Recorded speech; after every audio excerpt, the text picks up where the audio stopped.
Buenas noches, ¿cómo están? Esto es Solo Política aquí por Mega TV.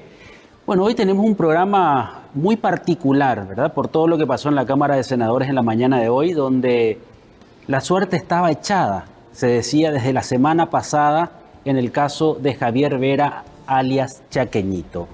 Un senador muy polémico, con conductas ya reiteradas, con sanciones, con suspensiones. Finalmente hoy, por unanimidad, yo creo que debe ser una de las cuestiones que Chaqueñito, hay que reconocerlo a Chaqueñito, logró la unanimidad en la Cámara de Senadores en una votación, que colorados y de la oposición se tuvieron que poner de acuerdo para echarlo a Chaqueñito. Eso casi no se ve en la Cámara de Senadores.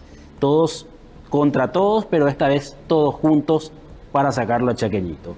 Y terminó el ciclo de Chaqueñito después de toda la polémica. Si bien es cierto, hay una sanción política con la determinación hoy de la pérdida de investidura, pero paralelamente Chaqueñito tiene que afrontar todavía una investigación fiscal, judicial, para ver cuál es el grado de responsabilidad que puede tener estos audios filtrados, donde ya se había dicho muchas cosas. Finalmente no es inteligencia artificial.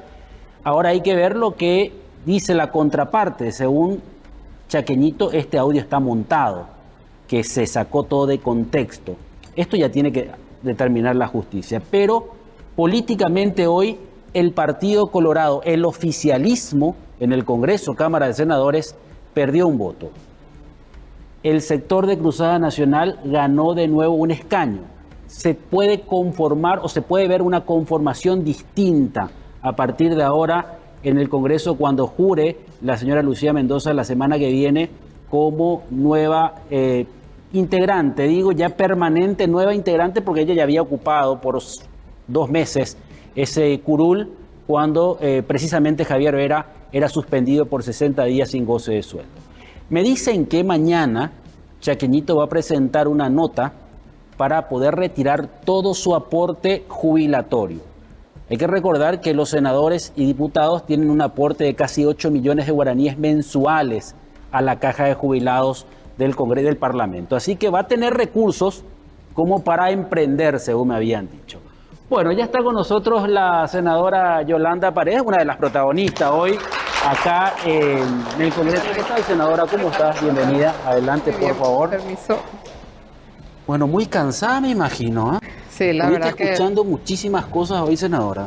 la verdad que fue un día muy pesado, una semana anterior también bastante pesada. Sobre todo en el sentido también de defender la posición que tenemos nosotros como partido y realmente aguantar todos los achaques que tuvimos estos últimos tiempos, ¿verdad? Entonces, bueno, pero acá estamos. Bueno, ¿qué sentiste cuando viste la unanimidad a favor de la destitución? ¿Qué se te pasó por, no sé, por la mente, por qué sentimientos encontrados tuviste? No, la verdad que de satisfacción de cierta manera, porque siento que las cosas se van poniendo nuevamente en su lugar, en un lugar de donde nunca tuvo que haber salido. Esa banca es de Cruzada Nacional, pero ocupada por una persona con los principios de nuestro partido. Yo prácticamente todo este tiempo sentí como que estaba siendo invadido un territorio, digamos, ocupado por fuerzas enemigas, una manera de decir. Pero están volviendo las cosas a su lugar por el transcurso del tiempo, el karma, no sé cómo llamarlo a esto, porque realmente nosotros, yo personalmente o nadie en mi partido ha movido un dedo para que todas estas cosas sucedan. Ellos fueron cayendo solos. Claro, son personas que no han respetado los valores y los principios del partido, por algo traicionaron los ideales nuestros y fueron al equipo contrario. Y hoy solamente creo que la vida le está poniendo en el lugar donde merecen estar ellos hoy. Fíjate, senadora, pues estamos hablando primeramente de Norma Aquino, Sí, que formó parte de tu partido. sí. Ahora Javier Vera.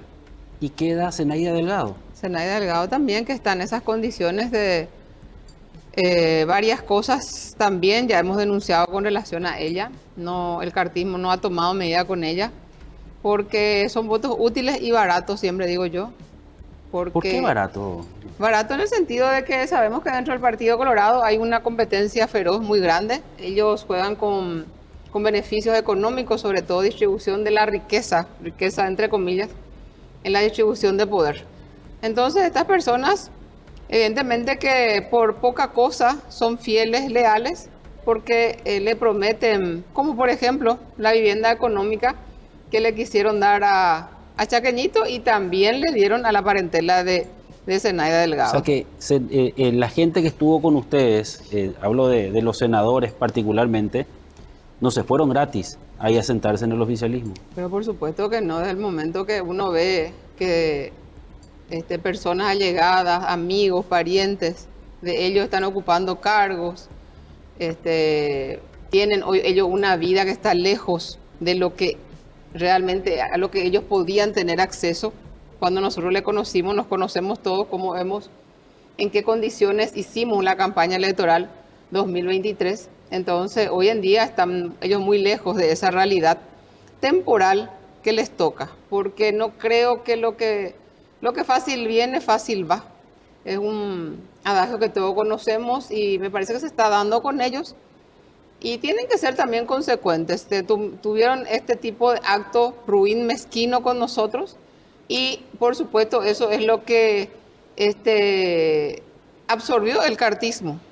Y en el mismo sentido, la historia al final tiene este triste desenlace también, porque al final, a pesar de todo el espectáculo, perdieron también esos votos. Claro. Hoy escuché, senadora, que todos los dardos fueron apuntando al Partido Cruzada Nacional por la calidad de candidatos, primeramente, que presentaban la lista y después, bueno, electos y ocupando una banca. Ustedes hicieron, me acuerdo, una mea culpa, decir, bueno, nos equivocamos en estas cuestiones, Siempre hago ¿verdad? mea culpa todas las veces. Pero parece también, senadora, que esto todo el tiempo se le va a reiterar a ustedes. Sí, justamente tanto colorados como opositores, miembros de varios partidos políticos de la oposición, están usando esto como garrote contra Cruzada Nacional, seguramente tratando ellos de ganar popularidad o simpatía de la gente. Ahora, ya la gente, el pueblo decidirá si realmente es lo que corresponde, si realmente ellos merecen la confianza o si realmente ese pueblo que votó por nosotros va a cambiar radicalmente y votar por ellos. Solamente la ciudadanía y con el tiempo seguramente vamos a ver si realmente esta guerra que estamos teniendo en contra y toda esta marea en contra realmente tiene el resultado que ellos están esperando. Porque una cosa es lo que la ciudadanía espera y otra cosa es lo que esta clase política corrupta quiere. Yo sé que ha de ser difícil, ¿verdad?, para un partido, porque ustedes se estaban presentando para unas elecciones nacionales por primera vez, ¿verdad?, en el 2023. Primera vez. En un principio Cruzada Nacional fue un movimiento político Sí. formado en el año 2019. Presentamos candidaturas a senadores. Con esa lista Paraguayo Cubas ingresó, único Sí. senador. Y posteriormente a eso ya formamos el partido político con 15.000 afiliados. Y participamos ya, digamos, como la primera gran experiencia realmente fue 2023, las elecciones generales. Claro, pero ustedes cuando hicieron la lista, porque había que llenar 45 senadores titulares, ¿verdad?, candidatos y 30 suplentes, ¿verdad? Sí. ¿Se imaginaron en algún momento que Chaqueñito y Yaminal iban a estar y No, Zenaida? realmente no. ¿No? No, porque el tipo de campaña que ellos hacían realmente no pudo haber trascendido como supuestamente trascendió. Nosotros hoy seguimos sosteniendo, y yo personalmente sostengo que las máquinas de votación fueron tocadas de alguna manera, porque es imposible en un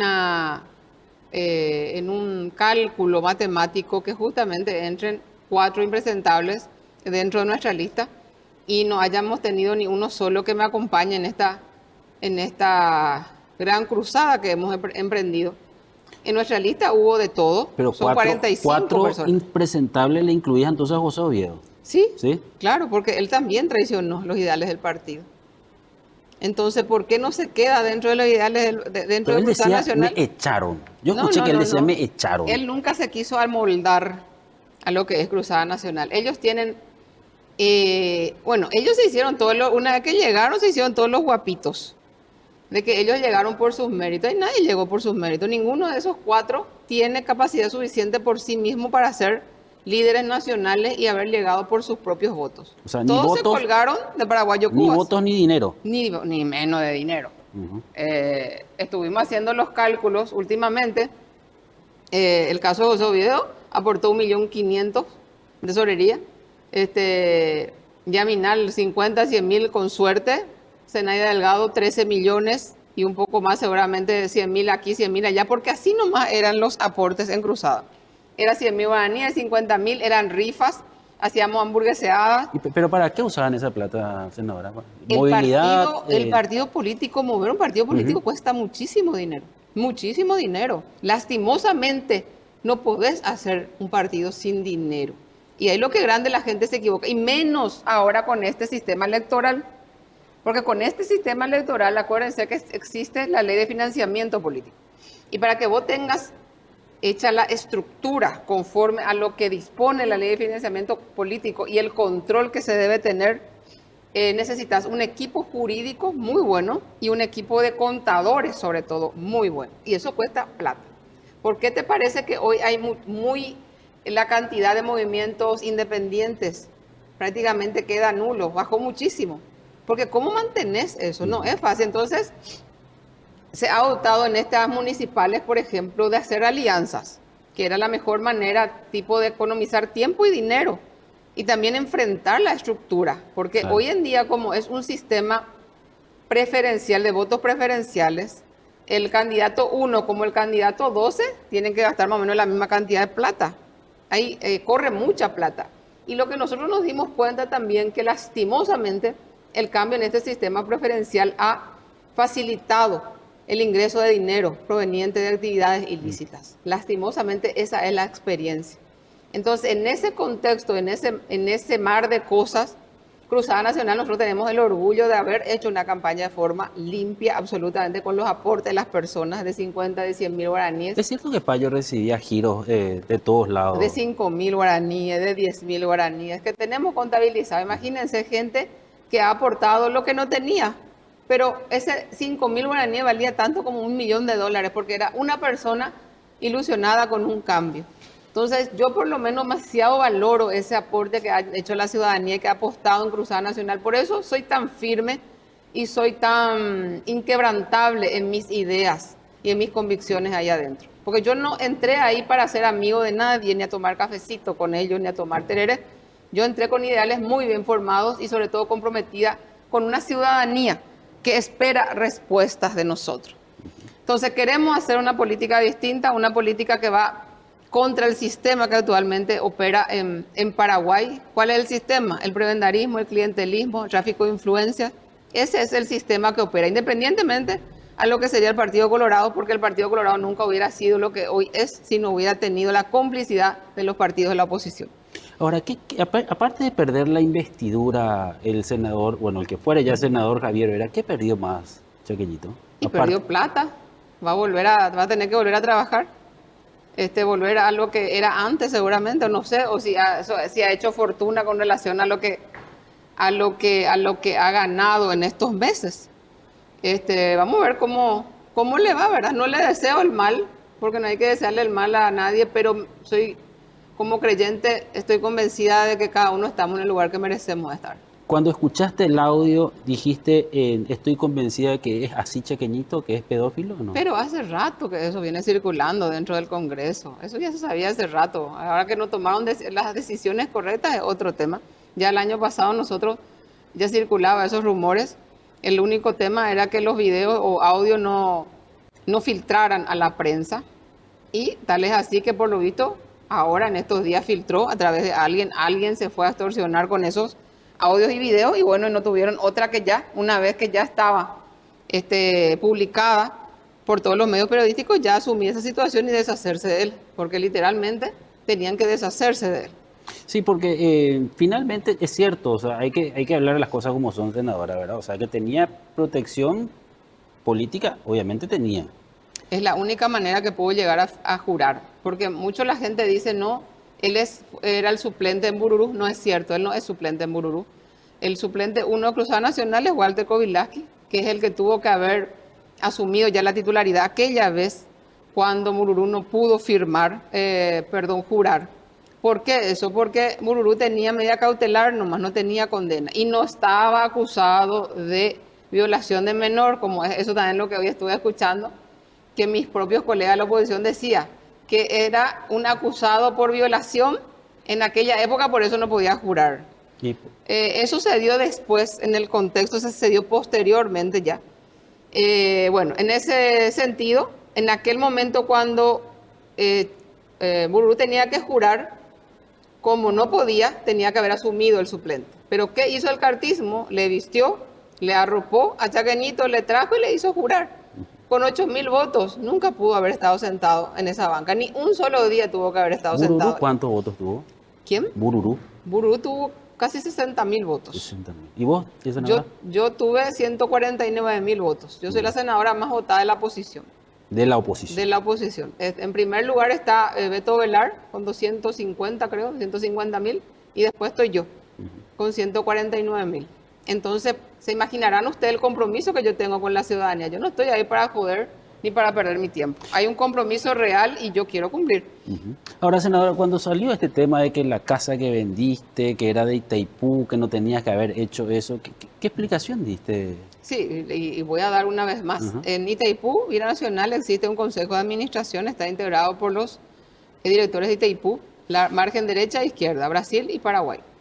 En ese contexto han sacado una resolución autorizando en el año 2012 la enajenación de las viviendas de las áreas habitacionales de Itaipú, enajenación o venta, para que la gente entienda.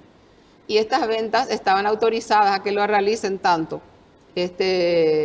funcionarios activos, jubilados o terceros poseedores. Mi caso era tercero poseedor. Ese era el estatus que yo tenía. O sea, alguien que era jubilado o empleado le vendió a ustedes. ¿O cómo? Claro, ¿Sí? eso se da, es un fenómeno social que tenemos en Ciudad del Este porque estamos hablando de Itaipú Nacional, una empresa creada hace más de 50 años. No tenemos que olvidar que el tratado tiene más de 50 años, por tanto las casas tienen más de 50 años.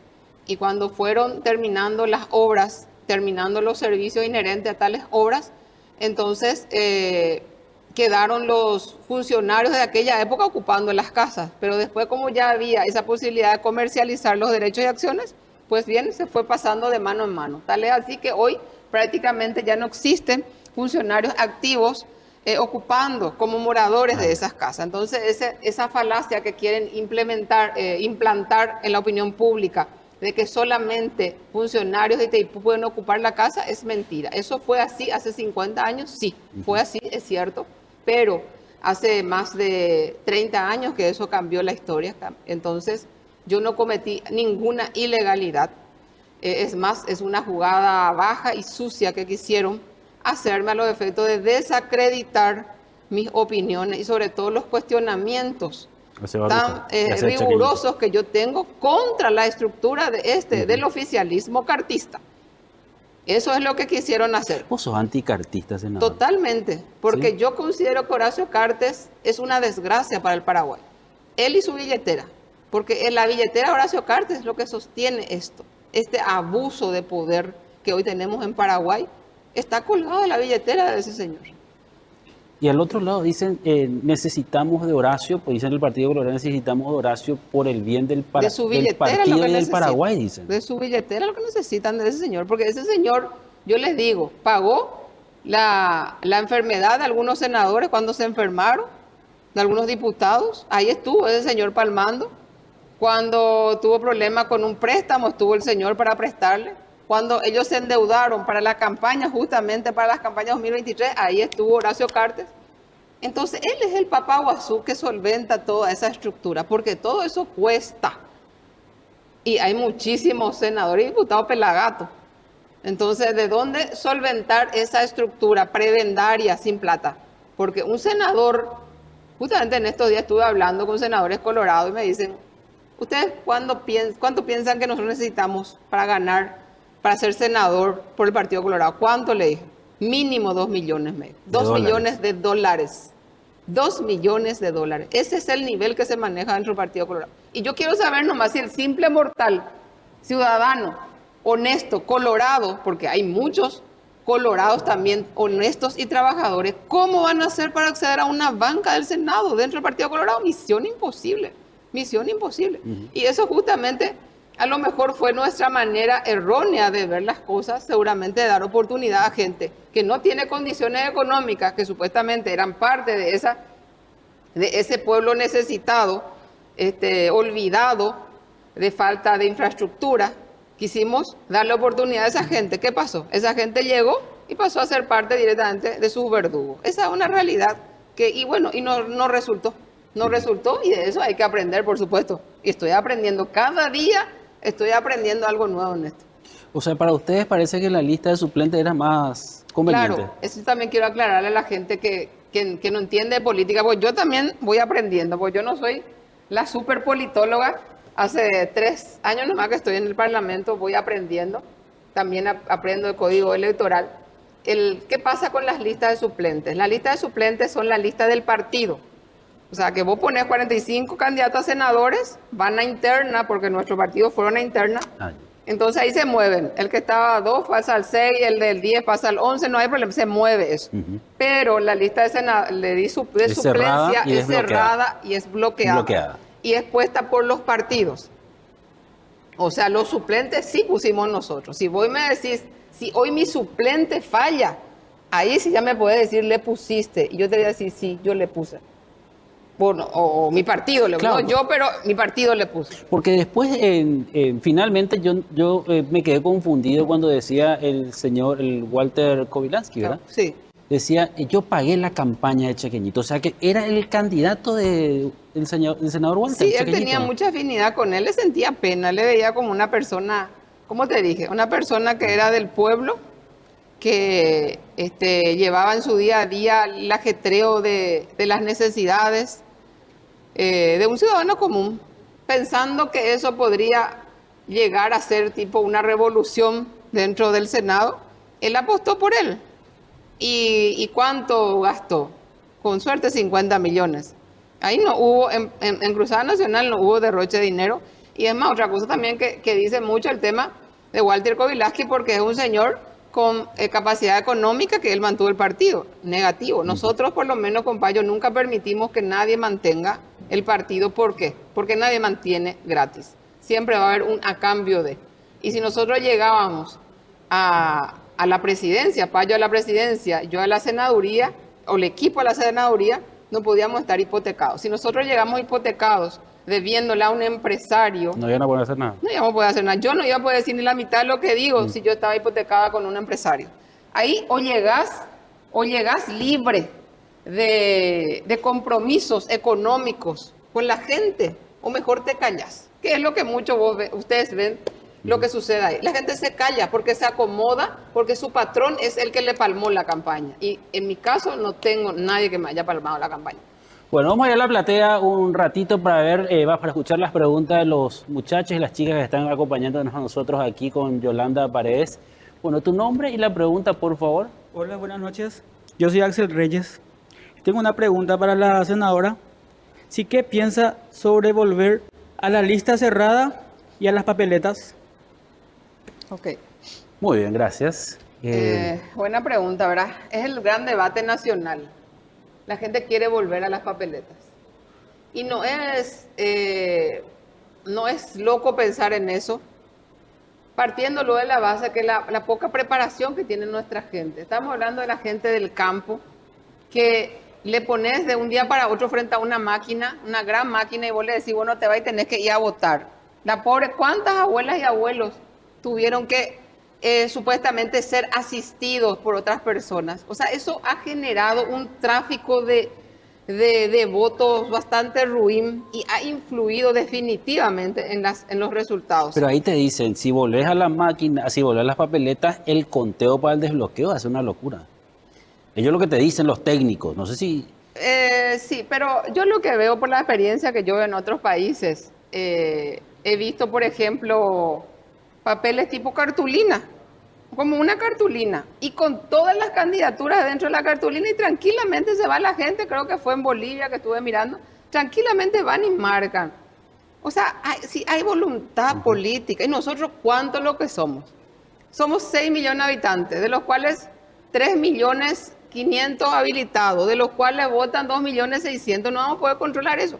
Pero yo también les digo a ustedes, con máquina o sin máquina, si nosotros no cubrimos las mesas, estamos fritos.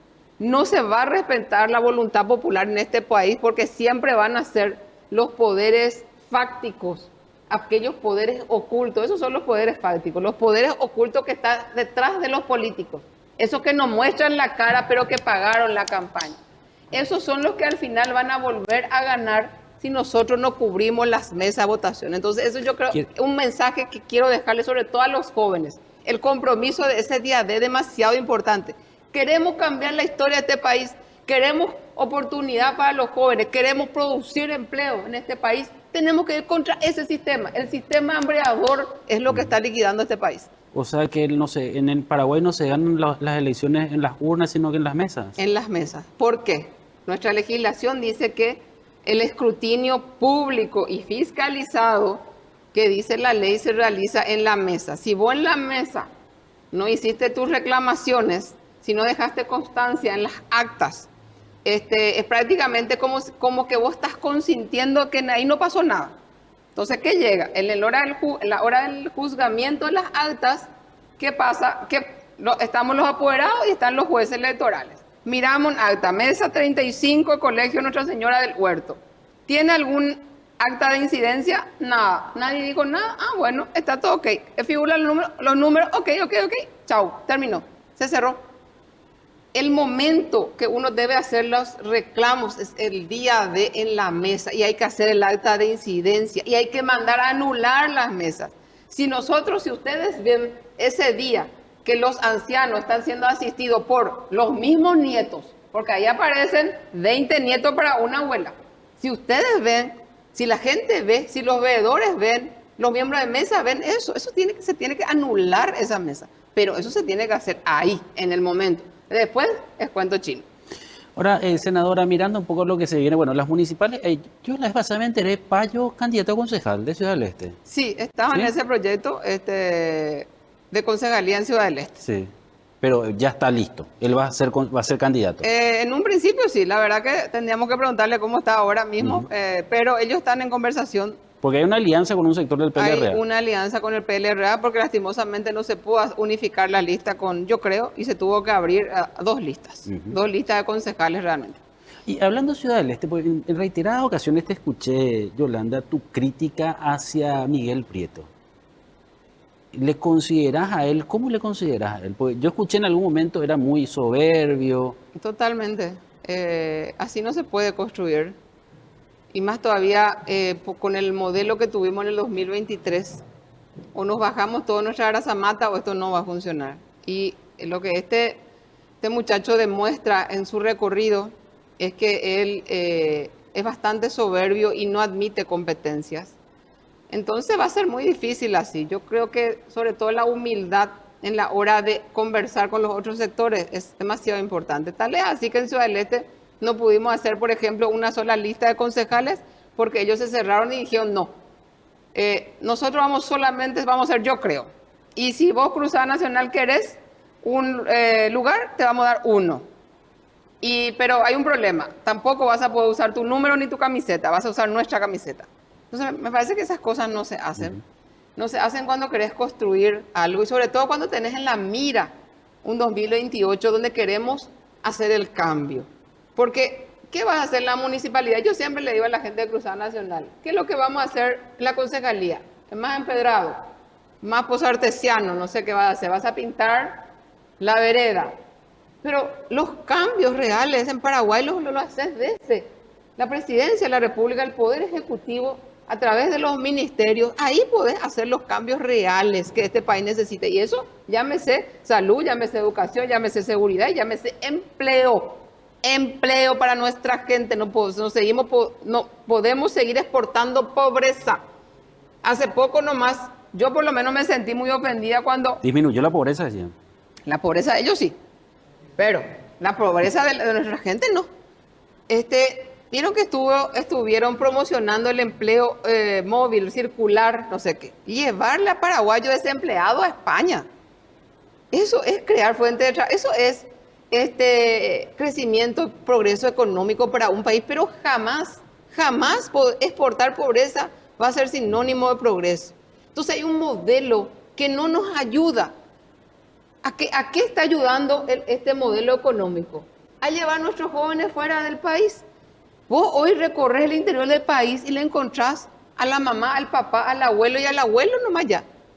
El hijo, el joven se fue de la casa o vino acá a Central, Pero eso, pobre senadora, prójimo. pero se dio, eso se da desde hace rato ya, no es solamente Claro. ahora. Quizás ahora, no sé, pero desde hace rato Por se venía diciendo las eso. familias están quedando, Por se están eso. dividiendo, ya no queda más ni el papá, la mamá, todos se van a España o a Argentina. Familias disfuncionales tenemos por todos lados, porque sobre todo mamá tuvo que irse a España.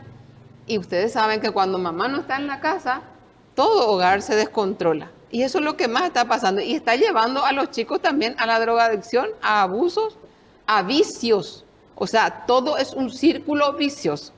Bueno, tenemos otra preguntita.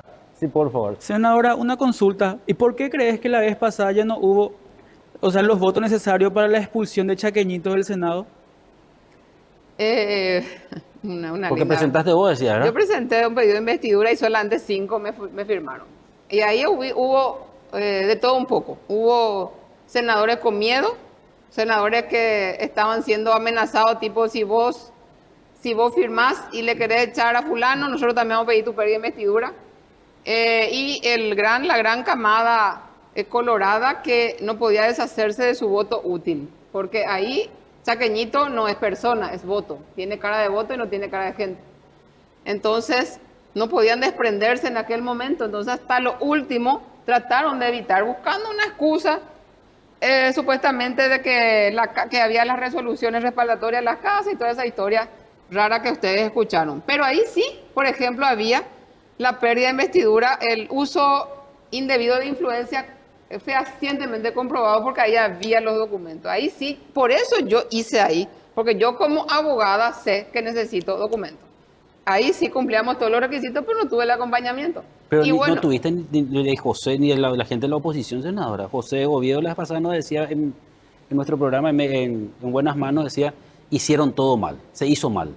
no se hizo, bueno, por eso te digo que por algo no está más en Cruzada Nacional José Oviedo, porque tiene esa manera de pensar y ahí no hay mucho que pensar. Pérdida de investidura en el Congreso es tener los votos 23, chau, fuera, estaba fuera. Por eso, en mi caso, por ejemplo, yo no sé hasta qué día ellos me van a permitir quedarme. Aunque yo sea la senadora más votada, yo mañana puedo estar fuera con 23 votos. Así de simple funciona ahí. Y no existe formalismos legales. Hay un escrito, señor presidente Bachi, venimos tal cosa, estos son los motivos, chao. No hay derecho a la defensa, término. Y lo que sí falta ahí es la decisión política. Cuando hay un pedido de pérdida de investidura, la decisión política son los votos. Que cada uno consintamos en alzar la mano y votar por ese pedido de pérdida de investidura. Ahora, senadora, ¿quién es el tercer suplente de Cruzada? Es el doctor Faisal Huésped. Él es médico. Médico. Sí. Ah, sí, escuché de él, sí. Él es Creo que es médico. candidato ahora a miembro del directorio de ustedes. A miembro vendría a ser, miembro ¿Verdad? del consejo, En el le llamamos consejo. nosotros, pero es miembro Sí. del directorio. Claro, porque también ustedes van a elecciones de renovación de autoridades En junio. También tenemos renovación de autoridades, tenemos 2 listas. La gente que piensa que Cruzada Nacional es un equipo así cachiay, donde Payo se sienta y O sea, dice, vos la sos gente dice, candidato, vos sos candidato, claro, vos sos candidato. porque la gente dice, es el partido de Payo. Sí. Sí, O sea, que como- Payo sí. es que él decide todo. Sí, ahí. exactamente. Te va y vos le decías, Payo, yo voy a hacer 1, dale, sí. Payo ordena. 1, 2, 3. Eso no Y no es funciona así. así. No funciona así. Tenemos 2 movimientos internos. Tenemos 2 listas. O sea que, y vamos a interna de verdad. Ahí no es que nadie se regala puntos. Ahí cada uno hace su afiliación, porque esos son los votos que van a necesitar la interna. Y nosotros vamos a interna en junio, cuando vence el primer periodo de las autoridades partidarias. ¿Y qué pasó? Porque Jatar decía, yo sigo siendo de Cruzada Nacional, decía No, menos Jatar, mal que ya diputado. ya cambió su disco, Ah, ya. del disparate que venía diciendo. Es otro también que directamente pasó al equipo contrario. Por eso es lo que yo les digo, ¿acaso Pico ni uno luego de Cruzada Nacional entró realmente ahí? O sea, todito luego los candidatos fueron contrarios a los principios ideales del partido. O sea, eso no les llama la atención. No puede ser. Está bien que, bueno, uno, dos se descomponga, pero todo luego, pico. Ujú. No tiene sentido, no tiene lógica. La matemática no resiste esto. Senadora, ¿qué pensaba de Santiago Peña? Santiago Peña, un pobre, un secretario mareteponada de Horacio Cartes, cuyo único objetivo era ir a Estados Unidos y limpiarle el señor todos sus problemas personales, porque esos son problemas personales de él. Tal es así que Santiago Peña, desde que asume, él prácticamente no se queda en el país. Él tiene una agenda internacional que está, pero allá arriba, sobre la agenda nacional, sobre las necesidades básicas de la población, aquellas necesidades que la gente realmente resiente cada día. Entonces, él tiene una agenda internacional. Vos hablas con ellos te hablan de Oriente Medio, te hablan de Israel, te hablan de Estados Unidos, que Rusia, pero vive en una botella.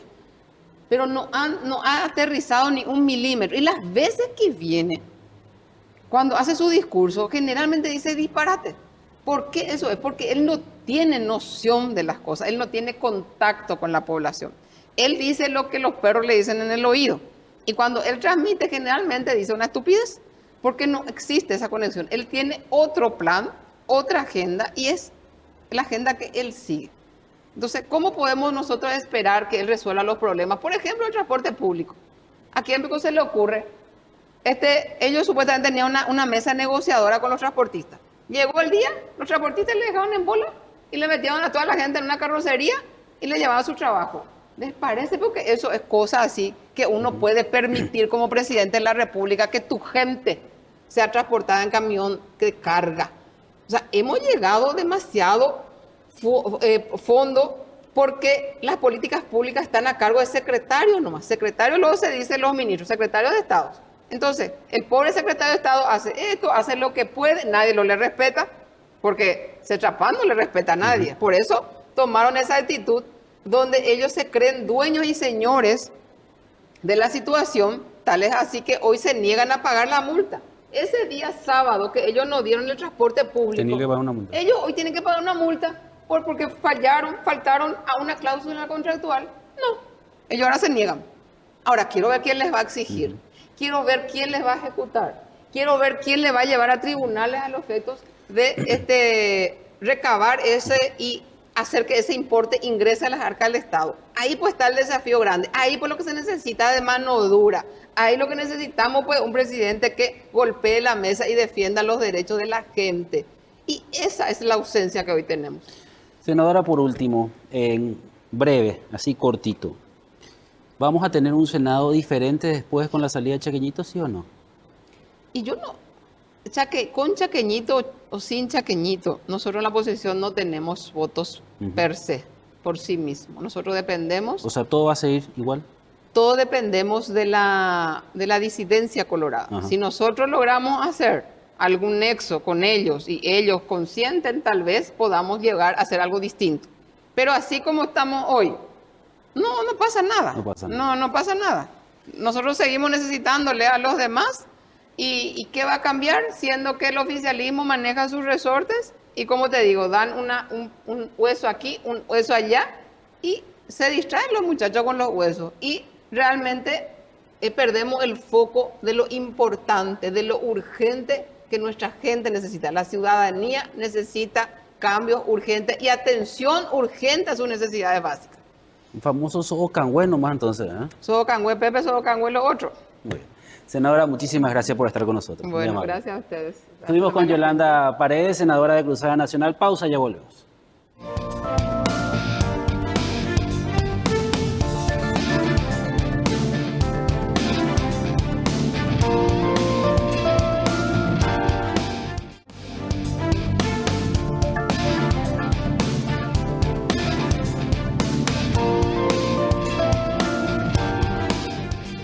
Semana bastante interrumpida por lo que van a ser los días santos.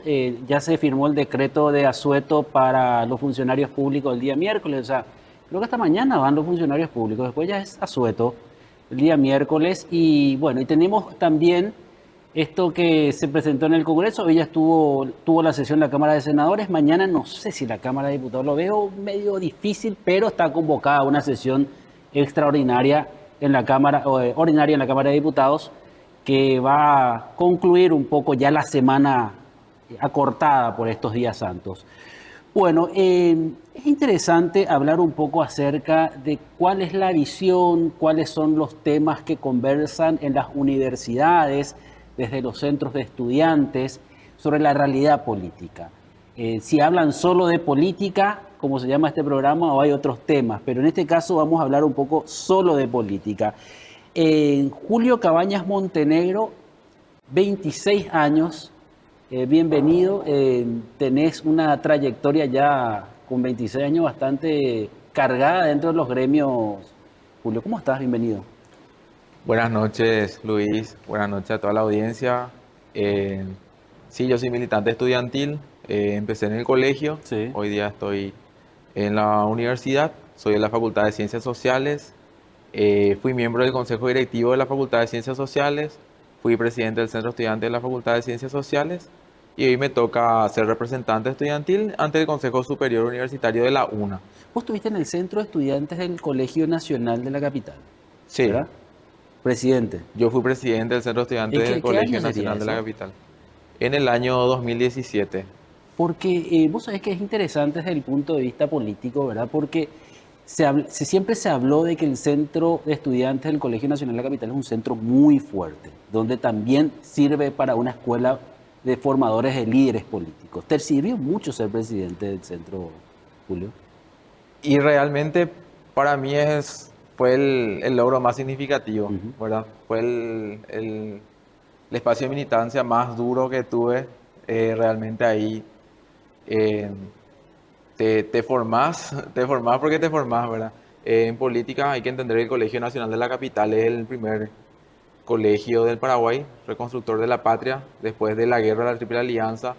Este año cumple 140, el año que viene cumple 140, 150 años. Pasaron 22 presidentes de la República aproximadamente por las aulas de ese colegio. Eh, yo ingresé en ese colegio eh, y particularmente en mi caso, a diferencia de otros dirigentes estudiantiles del Colegio Nacional de la Capital, yo llegué de una familia de militantes ya de un partido político de izquierda. Y yo llegué al Colegio Nacional de la Capital, que es un colegio muy Sí, tradicionalista, sí, muy siempre relacionado con el Partido Colorado, inclusive con las disputas internas del Partido claro. Colorado. Y ya yo llegué y en mi frente decía así, Frente Guazú decía, ¿verdad? Yo llegué, Justo en tu frente, Guazú, por ver. exactamente, así mismo fue. ¿Pero te identificaban con eso? Sí, ¿Sí? yo llegué y ya me identificaron con eso porque mi mamá es docente de ese colegio y era militante. ¿Pero vos de- crees que te votaron también por eso o no? Y la verdad que en un principio fui muy cuestionado por mis tendencias eh, ideológicas, ¿verdad? Ujú. Pero después, en el transcurso de los años y con todo lo que estuvimos haciendo, al final fueron esos mismos compañeros los que me apoyaron y hicimos un lindo proyecto. Llegamos al centro de estudiantes. Fue una época ya entre el 2015 y 2017 donde hubo mucho despertar estudiantil, muchos movimientos. También en el sector universitario estuvo Luna No Te Calles, en el Sí. colegio hubo la marcha de colegios públicos y privados. Eh, Le sacamos prácticamente todos los años a los estudiantes del Colegio Nacional a manifestarse. Estuvimos en las tomas de colegios del año 2016 y también conseguimos mejora para nuestro colegio de inversión, que en ese entonces era de 1.600 millones para reparación, Claro. para refacción del colegio. Es un colegio muy grande y tiene también sus años, entonces requiere de demasiada inversión. Y Pero vos ya estabas como presidente de centro cuando ya era mixto o era solamente, solamente hombres entraban o ya no. cuando yo estaba Ya había mixto. ya habían pasado más de 10 años Sí. de que habían ingresado las mujeres. Porque también eso formó parte un poco de esa ruptura de la tradición para muchos, ¿verdad? Para muchos te digo, ¿verdad? Que decían, no, el Colegio Nacional de la Capital tenía que ser solamente para varones y el Nacional de Niñas solamente para mujeres, Así mismo, ¿verdad? eso se cambió en el 2004 y se le incluyeron a los muchachos Sí. en el hoy día SENAE y a las chicas en el CNC, ¿verdad? Y la participación de las chicas en el año que yo estaba, cuando estaba empezando, ya empezaban a participar en el centro de estudiantes, porque el año que yo ingresé, las mujeres no integraban el centro de estudiantes, ni siquiera votaban. Al año siguiente ya votaban. Es un proceso. Y luego cuando yo estuve al frente del centro de estudiantes, ya teníamos hasta vicepresidenta, ya había miembros. En la Vandaliza también tenían mucha participación y también si te descuidas ya era un poco más del 50%. O sea, no, costó también la integración política de las mujeres, entonces, integrarles políticamente en el centro estudiante. Digo porque hacer política es una manera, o sea, hacer gremialismo es una manera de hacer política, ¿verdad? Porque tenía que salir a defender los derechos de los alumnos y alumnas, ¿verdad? Ahora, decime una cosa, Julio. Cuando vos decís era del Frente Guazú, hoy, ¿cómo te identificas? ¿Sos socialista, republicano, cuál, liberal? ¿Por dónde pasa un poco tu creencia política? Yo sigo militando en el Frente Guazú. Sí. Hoy día no tiene la representación parlamentaria que tuvo en el periodo anterior, ¿verdad? Y se siente esa ausencia. Del Frente Guazú. Del se Frente siente. Guazú. ¿Por se qué crees? siente. ¿Cuál es un poco la ausencia que está ahí notoria? Y la ausencia notoria es con relación a todos los proyectos que llegan ahí, ¿verdad? Todos los proyectos que avasallan todos los derechos, ¿verdad? Los derechos sociales, ya sean de los docentes, de los campesinos, también de los jubilados, ¿verdad? Porque mismo en el año 2018 fue el año que el expresidente Horacio Cartes quiso jurar como senador. En aquel entonces el expresidente y presidente del Congreso en ese año, Fernando Lugo, no le permitió, ¿verdad? Y yo no creo que haya muchas personas que puedan decir que le hayan dicho que no a Horacio Cartes en este país, ¿verdad? Para vos, ¿vos crees que el gobierno de Fernando Lugo fue el mejor gobierno de esta transición o no? ¿O hubo otros mejores o iguales que Lugo o no? Indiscutiblemente ¿Sí? el gobierno de Lugo ¿Qué fue el le hizo mejor. mejor, según tu parecer, a ese gobierno? Y mira, se siente hasta hoy día, ¿verdad? Los logros históricos entre ellos, ¿verdad? La salud gratuita, ¿verdad? Que vos antes preguntabas y yo hoy día pregunto en los territorios cómo accedían a la salud. Y había gente que ni siquiera podía irse al hospital, ¿verdad? Porque no tenía ese 5.000 para consultar, ¿verdad? Que era la consulta. En aquel entonces se iban ahí al médico del barrio, ¿verdad? Desde el logro de la salud gratuita del 2009, le sumás los medicamentos, también los programas sociales, ¿verdad? Que se fortalecieron y se expandieron, lo que era Tecoporá, tercera edad, también la renegociación del el acuerdo Lugo-Lula del año 2009, que permitió la mayor inversión en compensación de la energía, ¿verdad? Que Brasil nos pagaba 120 millones de dólares y con esa renegociación pasaron a pagarnos 360 millones de dólares, ¿verdad? Anuales, y esa diferencia de 240 millones de dólares pasaron al fondo que fue el FONACIDE, ¿verdad? Que se destinó a todos los programas sociales, entre ellos lo que había mencionado, ¿verdad? Como tercera edad y otros, y que hasta hoy día se sienten, ¿verdad? ¿Por qué digo hasta hoy día se sienten? Porque cuando se aprobó el arancel cero, inicialmente se ejecutaba con los fondos del FONACIDE, ¿verdad? Que fueron realmente una conquista, que hasta hoy día no hay otra renegociación. El anexo C se está postergando. Y también con los sistemas, todos los proyectos científicos, ¿verdad? De financiación a los proyectos, a la investigación, A la ¿verdad? investigación. Y también a Becal. Todo eso salió de ese fondo que se consiguió, que parece poca cosa, pero en una negociación como esta, muchas veces algunos dejan el patriotismo y en vez de conseguir lo mejor para su país, reciben el maletín o lo que le dan de abajo, ¿verdad? Bueno, vamos a ir a la platea porque hay gente que va a preguntar a Julio, ¿podemos decirte sociólogo en espera o cómo es el tema? En espera. En espera. Sociólogo y estudio trabajo social también. Ah, también. Sí. Paralelamente. Sí, sociología estoy cursando el séptimo semestre, que es el último año. Y Y, ya. en trabajo social estoy a mitad de carrera más o menos. Bueno, pregunta para Julio.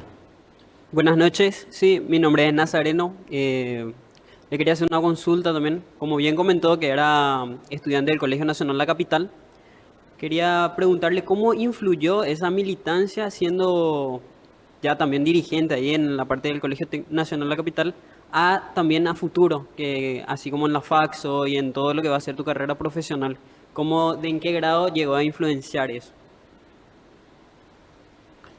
Gracias, Nazareno. Bueno, ¿cómo influyó tu paso por por el centro de estudiantes para lo que es Julio hoy? Y la verdad que en el colegio se aprende de todo, ¿verdad? En, en el colegio nosotros, o sea, mínimamente te forman el carácter, ¿verdad? En el carácter, ¿Que tenés que ser más argel o cómo es? no, pero te obliga a participar, a O sea, tenés que involucrarte. ser más, pero Eh, también tenés que sentarte, tu posición tiene que estar firme, ¿verdad? sí, O sea, no puedes ceder te mucho. forman el carácter. Y hay cosas que de repente hay cosas por las que uno ya pasó en el colegio, que luego cuando le sucede nuevamente en la militancia gremial, universitaria, no, no es algo nuevo, ¿verdad? Ya es tipo, esto ya me pasó en el colegio, eh, no podemos manejar de esta manera, podemos resolver de aquella y todo eso, ¿verdad? Siempre buscando el diálogo, el consenso general. Ahora, decime una cosa, Julio, cuando planteamos un poco este tema de estudiar ciencias sociales, ¿verdad?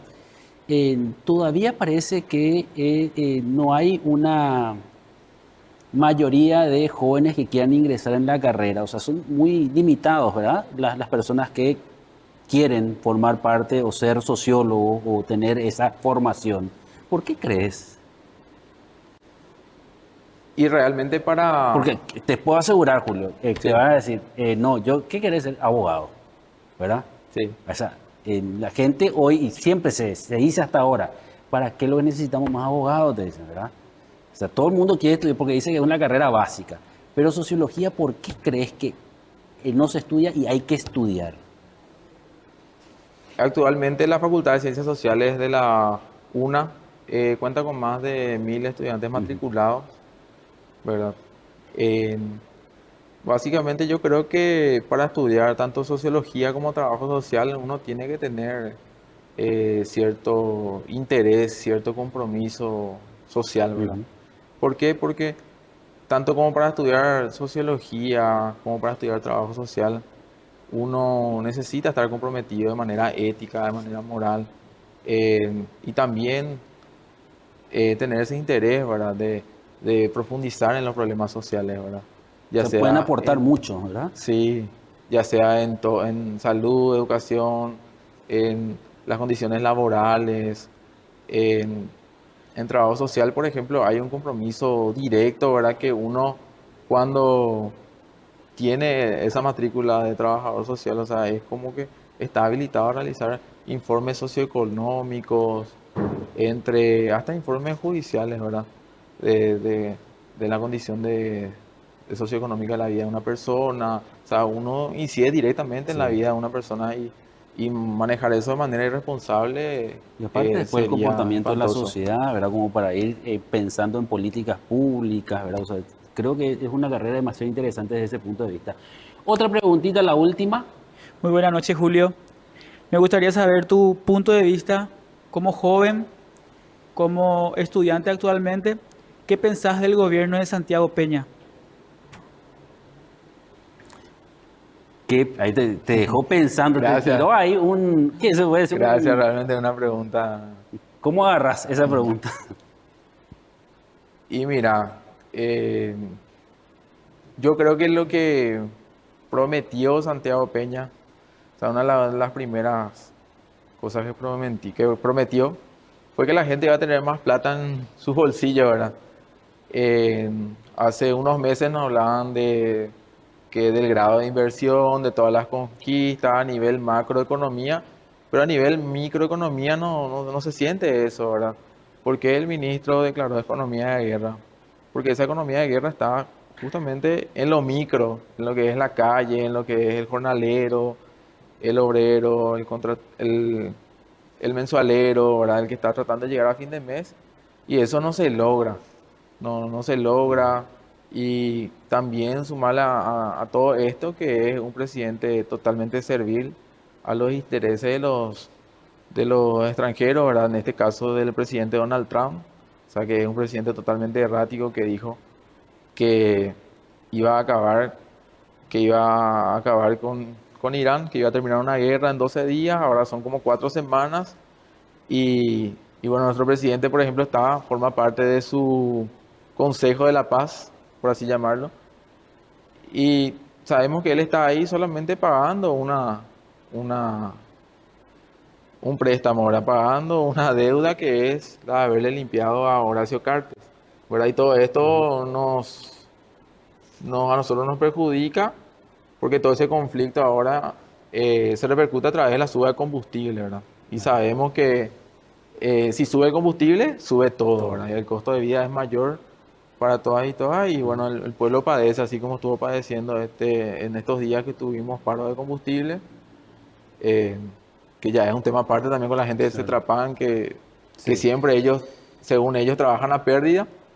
O sea, ellos son más solidarios que cualquiera, ellos Siempre trabajan trabajan a pérdida. Bueno, Julio, te agradezco mucho por estar con nosotros en esta noche aquí en Solo Política, mirando un poco y escuchando cuál es la perspectiva que ustedes tienen sobre la realidad política en nuestro país. Muchísimas gracias por estar con nosotros. Muchas gracias a vos, querido Luis, por darle la oportunidad a jóvenes. Vi que hubieron varios jóvenes políticos invitados, ¿verdad? Y que quiero darle un mensaje a los jóvenes, ¿verdad? Que no seamos solo espectadores, que seamos protagonistas, que no nos utilicen solamente para repartir volantes, para irnos el día de las elecciones a sentarnos en las mesas, ¿verdad? Sino que podamos incidir, ¿verdad? En la hoja de gobierno, en el programa que vaya a ser el candidato, y que podamos ser tenidos en cuenta realmente, ¿verdad? Y también a los adultos mayores, ¿verdad? ¿Por qué digo a los adultos mayores? Porque creo que mañana van a tener manifestación nuevamente, que en este tiempo van a llegar a su casa y le van a decir, vaya se tú a don Luis, vaya sí, y le van a decir, vamos pues a votar tal día, tal hora, y te van a venir a buscar y te van a llevar hasta las urnas, ¿verdad? Y te van no sé, de lo mejor te van a tratar, vas a votar y el día de mañana olvídate. Y tercera edad, sí que es, supuestamente es universal, ¿verdad? O sea, ya está como universal, pero no están alegando que hay insuficiencia de recursos para cumplir con eso, ¿verdad? Y tiene que llegar a todos, ¿verdad? No como antes, que siempre le llegaba solamente a la parentela de los políticos de turno, sino que universalizar realmente eso, que nuestros abuelitos y abuelas puedan tener por lo menos ese ingreso para sus medicamentos y otras necesidades básicas. Muy bien, Julio, muchísimas gracias. Esto fue Solo Política aquí por Mega TV. Ya el próximo lunes vamos a estar con Germán Martínez Bierzi. Así que tengan buenas noches. Será hasta el próximo lunes. Chao.